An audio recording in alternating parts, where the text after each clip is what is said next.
Should we get started now? Just okay. Hey everyone. Welcome to our next lab finding session where we're exploring leverage points for climate resilience and transformation.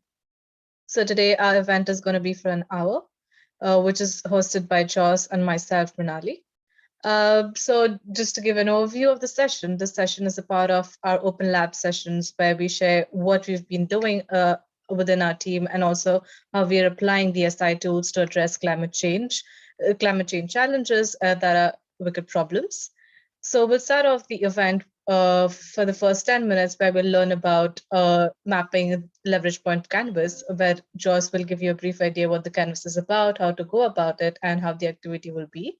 And then the next few minutes, we'll explore the map, what we've done so far. And then that's when, after that, we'll move on to the main part of the event where we post up ideas on leverage points on the canvas as well. So just to give you an overview of our climate lab. So here, as an initiative, we have the Climate Resilience Cities, which is an initiative by our London Hub, where we explore the complex challenges of how cities can both adapt to, mitigate, and transform the complex challenges which we have around. And we come together to address these same as using the SI tools. And one of the activity is where we'll be exploring today. To give you an overview of how the team is structured.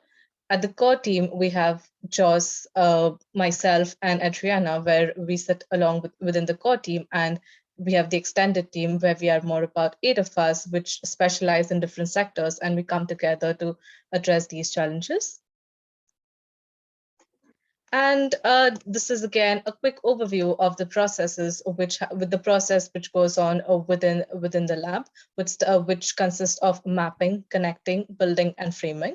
So this will give you an overview of the ways how we work. Suppose this, I'll pass it on to Joss, and he'll give you a walkthrough about the next canvas which we'll be working on. Great, thank you, Manali. Great to see everyone here. And good to be able to present what we've been working on for the past couple of months, our little team you just saw there, and how our lab's been developing, and also share this new guide with you, which I've been developing and playing with and find it really interesting. So look forward to that. So this is, as mentioned, this is kind of what we do generally, how we structure our lab and different activities. Maybe some of you joined a couple of weeks ago. We had mapping the UK ecosystem around climate change innovation with We Are Liminal and many others. We've done a really cool map around that you'll find on our LinkedIn page. But what we're doing today is more in this section here, which is mapping the challenge areas and looking for leverage points. So it's asking about what are the factors affecting climate resilience, and where are the places we can intervene. So just to contextualize things, that's what we're doing here. Before, we had sessions around trying to frame the challenge. We used the iceberg model to frame this challenge in a more systemic way. And that's a little bit of context. So let's start by taking a look at the canvas we're using and share that with you. It's a really useful and simplified tool for taking any challenge. Could be whatever. I'll give you an example of youth unemployment down here, and then essentially mapping out the factors affecting that, both the primary and the kind of secondary nonlinear kind of context supporting the whole dynamic, and then thinking about intervention points. So just to give you an idea of that, you'll find it on our website. It's called this one, Mapping Leverage Points Canvas. You'll find a link there, and it's described how it works and so forth. You download the PDF, and this I just put into the Miro board, just like this.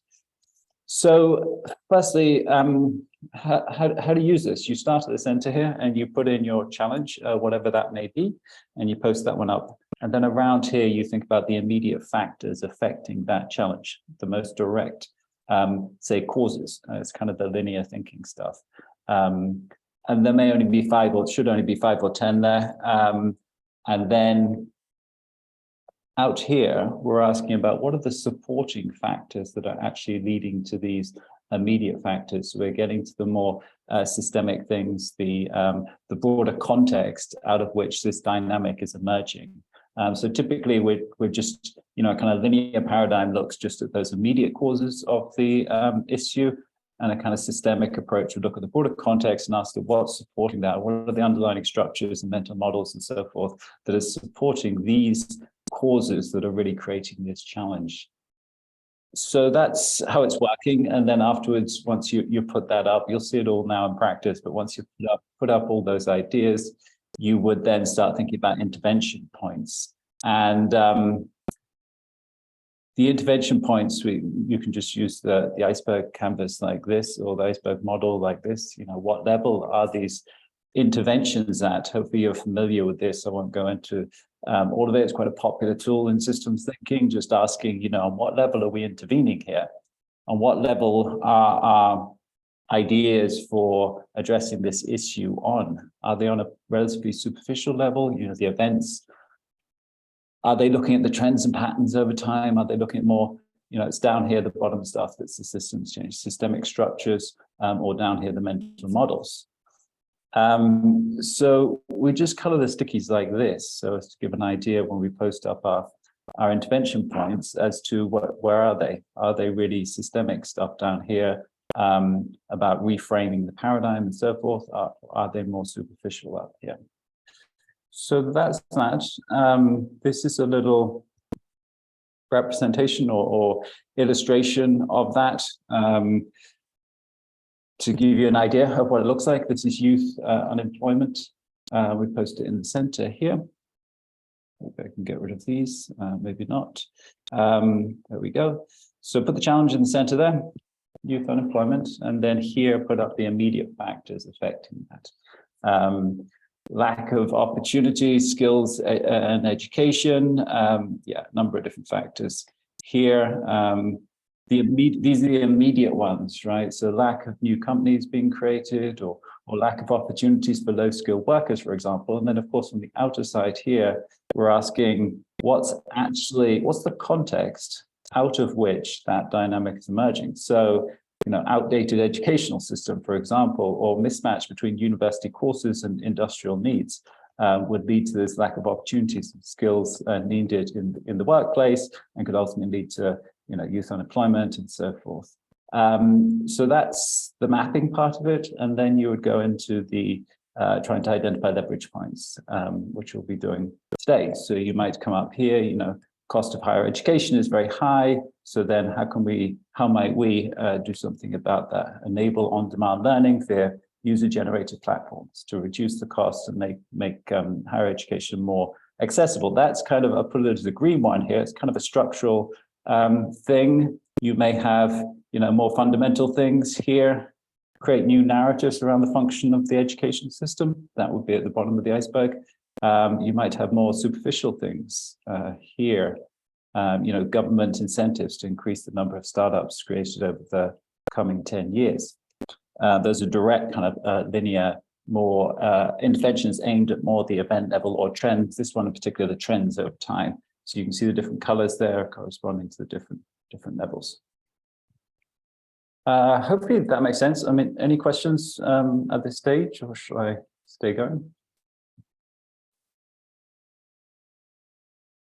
Anna? Hi, thanks so much for taking my question. I hope you can hear me. I'm just curious, so like the yellow sticky notes, did that emerge from like a literature review, or like just from the tops of your mind, or like what is this based on? Like why did you, yeah, exactly. This one in front of us, the youth unemployment? Yes. This was just purely an example, so I just threw up stickies there. Yeah, this is just illustrator. Yeah, but where would it come from would depend on how you're running this lab or this process. So this is we're working in kind of an open way here. So we've done a number of sessions before where we got your people's and people in our labs ideas around what are these factors. So it's all a question of who you bring into the room to run this workshop. You could be running it with a group of experts. You could be doing it yourself. You could be, a group like this. So it depends who you have in the room. Yeah. Okay, no, that's helpful to hear that it's like a like also perceptions, not just the literature, et cetera. So thanks. Anyone else? Any questions before we move on? Okay, great.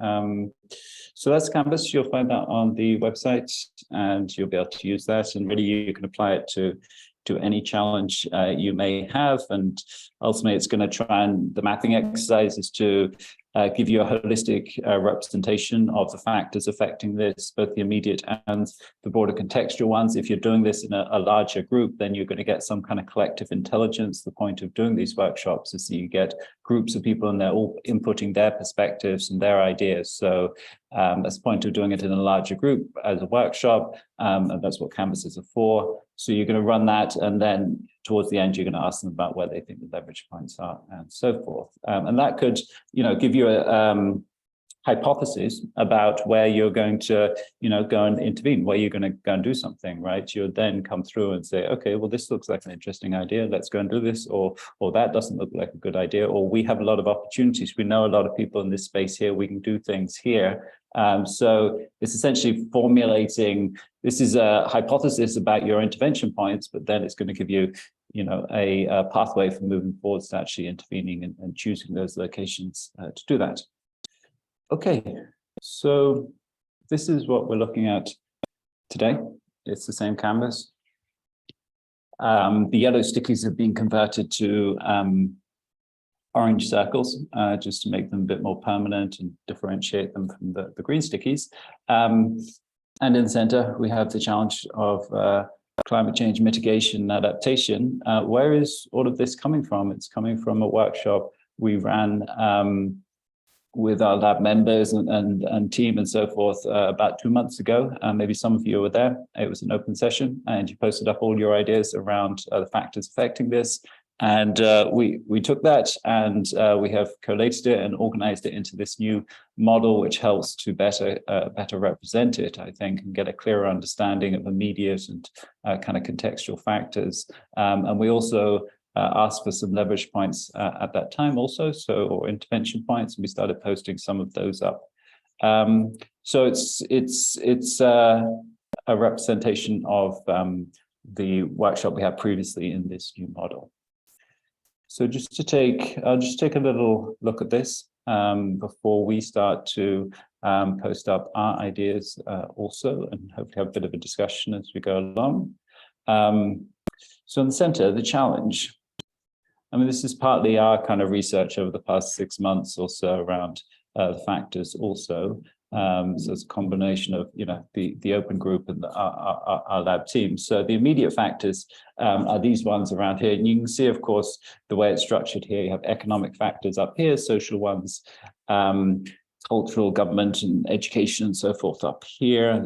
There's finance and commerce and logistics over here. Down here is all technology and industry and infrastructure and so forth. Over here, environmental factors, water, materials, energy, atmosphere, food, and so on. So that's just a way of structuring the information, and also trying to make sure that we get a holistic view, that we're considering all those different dimensions and not just focusing on one. So just take a quick look at some of these up here in the socials, should we say. Political paralysis.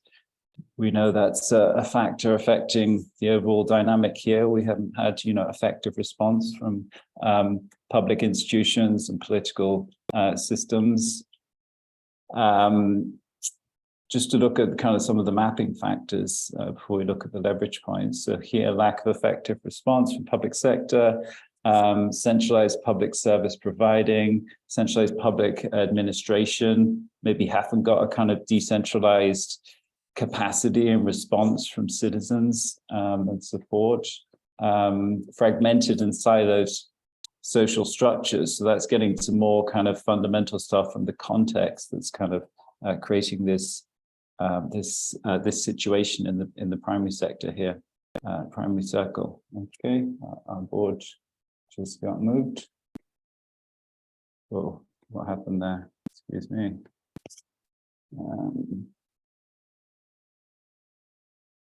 So Okay, stay going. Up here, education lack of capacity to grasp the complexity of climate change and the climate crisis. We doing our research, we really saw that as a key one. People feel overwhelmed, and that's obviously going to more fundamental things around lack of understanding of complex systems, a lack of education around systems and how complex systems work and change. There was a lot of stuff around narratives, media. The media wasn't really creating the kind of framing a narrative and so forth that was able to deal with the complexity of the issue. So we saw out here, factors around fast news cycles, big media, so on and so forth. Over here, we have more security, finance, economics, lack of financial instruments, security focused on prevention, not one that's really building resilience or really directing resources to building the resource needed. Over here, lack of insurance mechanisms to support decentralized de-risking, essentially, and then a whole lot of stuff around finance here and opaque financial system, green ESG washing, growth paradigms, so on and so forth. So I'm not going to go into all of them. This board will be here, so you'll be able to take a look at it afterwards. And but just to give you an idea of what's there, I've obviously got stuff around transport emissions down here. It's in the primary circle, infrastructure, inflexible infrastructure, fossil fuel-based energy system, linear materials economy, so on and so forth. So you're welcome to take a look over that. We're actually going to work on posting up our ideas. Now, just in a couple of minutes, we'll get started, take some time to do that, and then have a bit of discussion around it. But I'll just show you a little bit of what we have already in terms of intervention points in these different areas. One here is the issue of industrial process emissions, and we have very linear industrial processes that create a lot of waste and a lot of emissions. And then the question of how can we move to a more industrial symbiosis, industrial ecologies, and so forth as an intervention point. That would be a kind of systemic intervention point. Over here, long and complicated supply chains. How could we, and then the question of how might we localize supply chains or make circular supply chains? We could take out a massive amount of energy consumption and so forth if we could squash those supply chains down and get rid of a lot of the complexity and localize it and make it circular. So just one or two other ones. New narratives that can simplify the complexity of this challenge as an intervention point. That could probably actually be more of one of these colors because it's changing the mental models. Climate education. How can we have more networked? How might we have more networked forms of public engagement? Move away from the kind of siloed, centralized public institutions to more networked local community social networks that could actually support people and empower them to take action around this. There we go. Localize government as an enabling people to co-create responses in a decentralized fashion instead of us kind of waiting for the next COP meeting. Health, going to face a lot of challenges there. Circles of care, agriculture. How can we move to regenerative agriculture? Nature-based solutions in how we build our cities and so forth. So that's just looking at a few of them. We're going to hopefully get some ideas from you people and post them up here. Are there any questions at this time? Before we get started, we'll take maybe 20 minutes to post up our ideas for you to also take a look over this and get an understanding of how it's working and post up our ideas. Hopefully Manali will share the link with you at this time so that you'll be able to join on the Miro board if you're not here already. So just remember remind ourselves about the color of the stickies. Well, firstly, how to use Miro. You join on the link that hopefully Manali shared. We just click on the sticky on the side and we click on board and that drops it down, and then we type in our response, and also we're going to color it depending on how systemic we think it is. We think this is changing mental models. It would be at the bottom of the iceberg. I'll show you this now again in a minute so you can see the different colors. Do we think it's a structural intervention? It would be green. Do we think it's on the pattern level, which would be more light green? That's the trends over time. Or do we think it's just purely on the event level, trying to affect outcomes, which would be more on which would be the yellow color here. So in case you lose track of that, you can see it here. It's listed different colors there. Okay, any questions before we get started? We will take 20 minutes, so you'll have time. Everybody understand what's going on here? You can find the Miro board, you can find where we are, you know how to do stickies.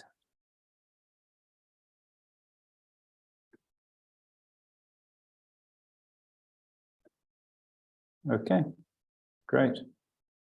So let me put the timer on so that we have some time for doing this. Hopefully some music somewhere.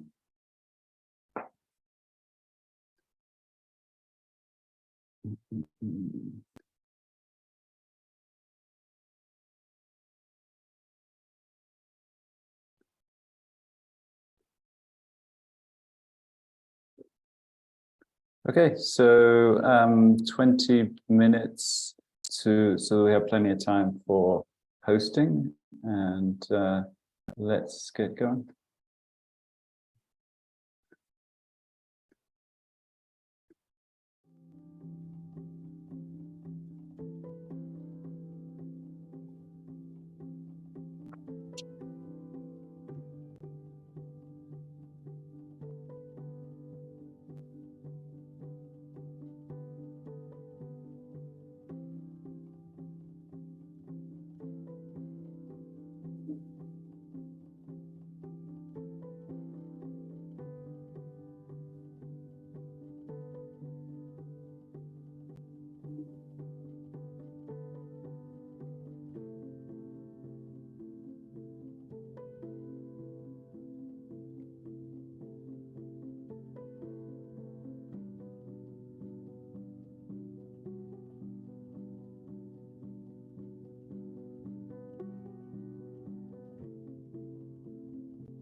Great, our time is up.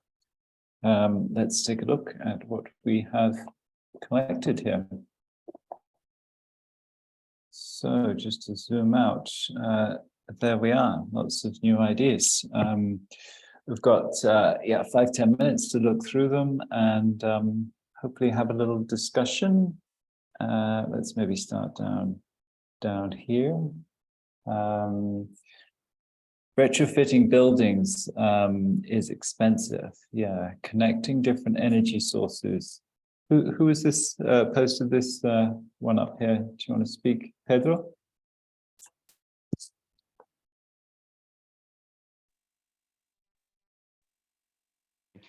I was just trying to, you hear me? Yep. Yeah. I was trying to connect the idea of retrofitting is very hard, but Your connections. Yeah. for example, to solar, many of the local needs in the house. So without going into expensive retrofitting, by changing the sources of energy that are used for different things within society. I gave the example of lawnmowers, more electrical rather than fuel, than burning engines. Even I mean, we have the cars, but the cars are also an expensive proposition, still electric cars. But within the building of houses, we can change the source. We can have more wind energy and solar energy added, and leave the fuel to really the heavy work. I mean, still combustion engines are very, very powerful energy sources for heavy work. No, I don't think diesel is going to disappear. I was trying to elaborate that idea. Yeah. Okay, great. Thank you very much. So large monolithic infrastructure in terms of resilience, this is a huge critical issue. Places you may intervene here, changes, multi-purpose buildings to increase efficiency, modular infrastructure, real-time data on resource and environmental impacts of cities. CO2 cement production is actually a huge one, decarbonizing construction material, large energy companies, profits. So yeah, trying to shift to renewable energies, centralized energy systems, creating dependencies, shifting to more of a decentralized architecture to energy, centralized and decentralized infrastructure, modular. Someone want to talk on this one briefly? Laurie?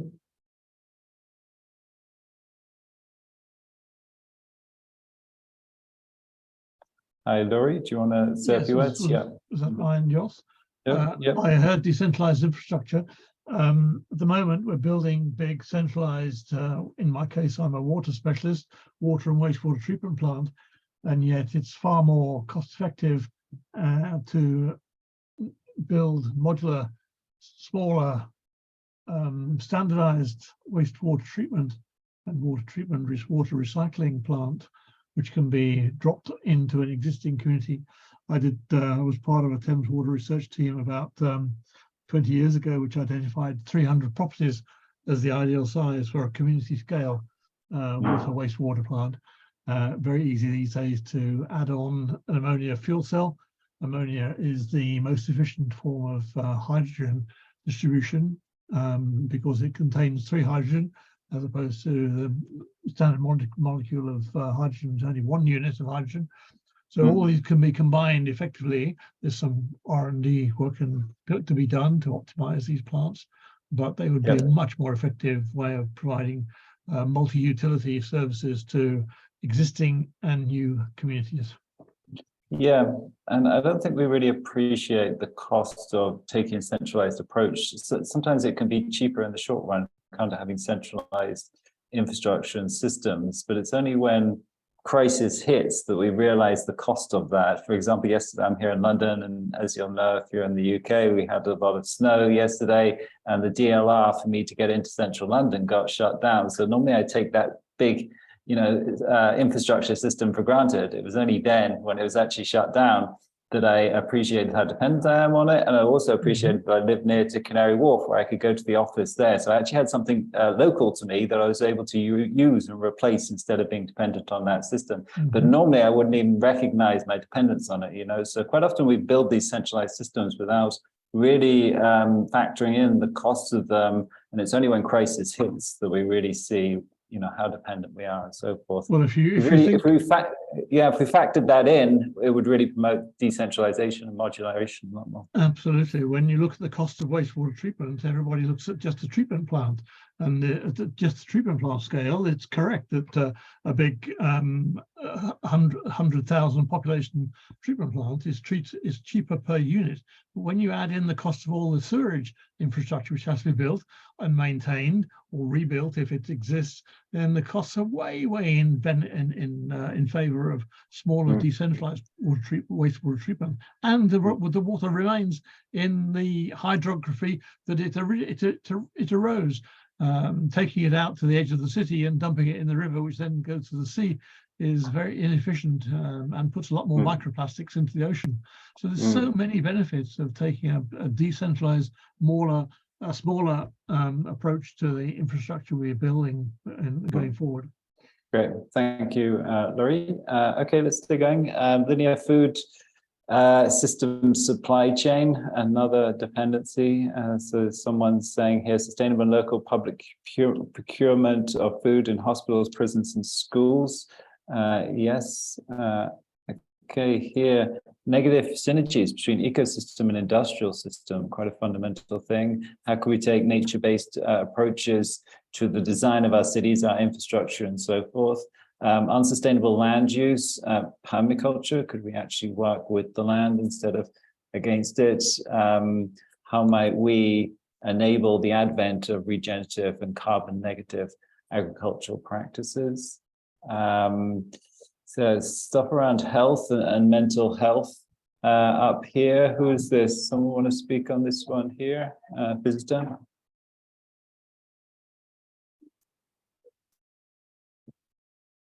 Focus on treating the symptoms with PR-worthy short-term activities, such as introducing a cycling day rather than addressing the causes. Poor infrastructure barriers to use public transport, which would take longer to resolve and is therefore often incompatible with short-term policies. Yeah, really creating environments that are conducive to making the right choices in terms of our health and well-being.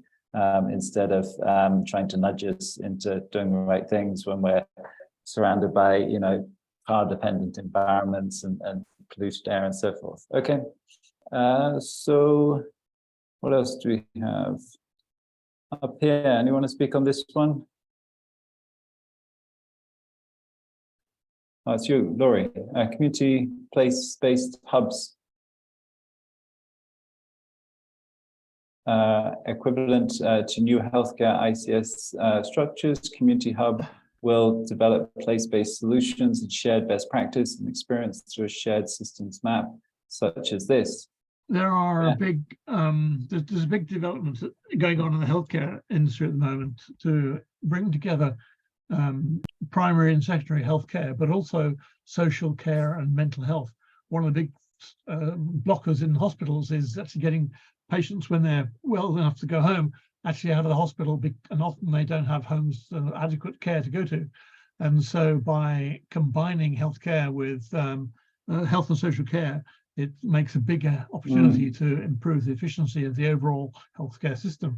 And the concept is around local authorities having a much greater role in health services, but also I think local authorities are in the right scale of organisation to organise place. Within Surrey County Council, there are then 7 place-based hubs which are acting as bringing together charities, anybody involved in healthcare comes together into these place-based hubs. And the place is about 50,000 people, And that seems to me to be the right kind of scale to be thinking also Right. about environmental hubs, which would actually be thinking about climate change, working on climate change, supported by professional services that could be brought together from either local council or from service providers, legal. I'm thinking about legal assistance, for example. So these place-based hubs would be a very powerful way of getting communities to buy into and to change that's necessary. Awesome. And spaces, platforms for engaging people in this. Really like that. So maybe one last one. Darja, would you like to tell us what you came up with here around education? Yes, Daria Picigap from Slovenia. I am one of the leading experts for climate change education and for education for sustainable development. And we are currently carrying on a national project to somehow introduce climate goals and content into education for sustainable development. And we, of course, found that this is necessary because of the complexity of climate change issues, challenges. And we are applying, trying to implement the Green Comp manual or report by GRC, which is a proposal for the European Sustainability Competence Framework. And there are not only competencies for embracing complexity, but also envisioning futures, and of course for acting, and values are very, very important. So not only Earth education here, but also but the entire education for sustainable development, which can somehow account for this complexity of the environmental, social, and economic dimensions, goals, and so on. Issues. Thank you very much. Thank you very much, Darja. Okay, we need to wrap up there. Our time is up. So thank you all for your contribution. And just to say, this board will be here. You'll be able to come back and take a look. And I'll pass it on to Manali to wrap up. Hi, thank you again. I hope you had an insightful collaboration on the canvas. So just to kind of re-say that the board will be accessible for you to, again, if you want to add anything, read through again. And we'll also be sharing a PDF, kind of more of organized one across our channels. So you can stay connected on our LinkedIn channel as well as on our platform for other regular updates as well. And we hope to see you again next year. We are trying to plan an exciting event, collaborating with another organization and trying to build an event around that. So we hope to see you there and share the exact information as well soon. And before we go, we'd like to also hear from you, just if you have any feedbacks, if you have any general inspiration to share, or just would like to share any of the ideas, feel free to come back to this board and add in the post-its or before you leave as well. Great. Thank you all for joining, and look forward to seeing you all in future sessions. Take care. Thank you.